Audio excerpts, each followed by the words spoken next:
nangyari dito? Ma'am, hindi na umiiyak. Natake na ako siguro, ma'am. Helen!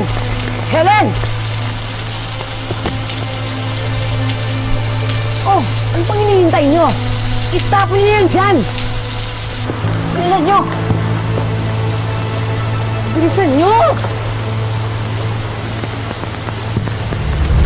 Ano ba? Bagal nyo!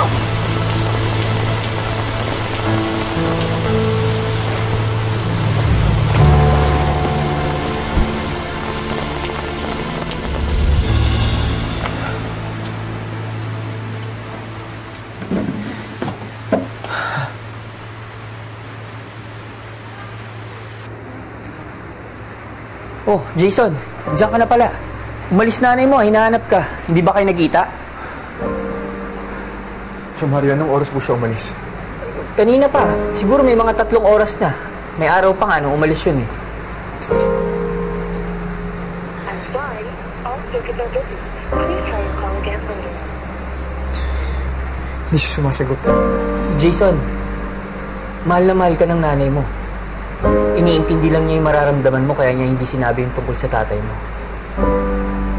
Hanapin ko lang si Nanay Chong. O sige, sasamahan na kita. Sandali, kukuha akong payong.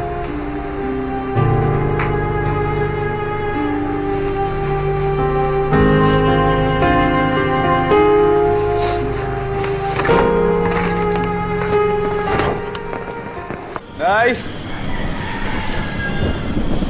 Nanay!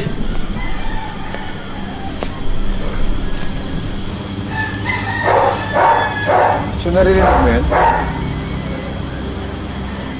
Parang telepo yun ni nanay eh. Jason, yan!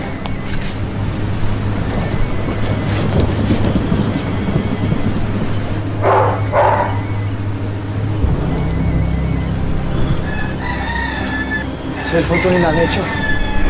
Hindi kaya nahulog niya yan?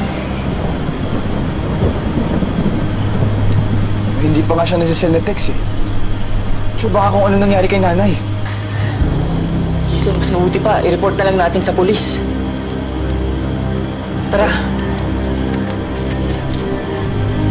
Chief, ngayon lang ho ganito katagal na wala yung nanay ko.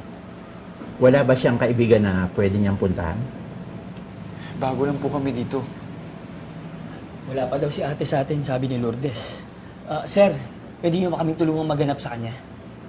Hindi namin pwedeng ideklarang missing ang isang taong matino ang pag-iisip. Maliban kung nawawala na ito ng 24 oras o higit pa. Chief, paano kung may mangyari sa nanay ko? Yan ang protocol namin dito, iho. Pero huwag ka mag-alala.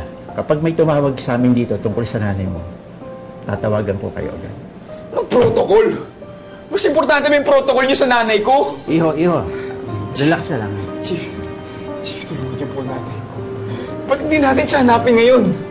Baka kung anong mangyari sa nanay ko, Chief, sige na. Chief, may diabetes po nanay ko. Sakitin po yun. Chief, dito sabihin mo naman sa kanyo. Chief, sige na. Wala naman kayong ginagawa dito eh.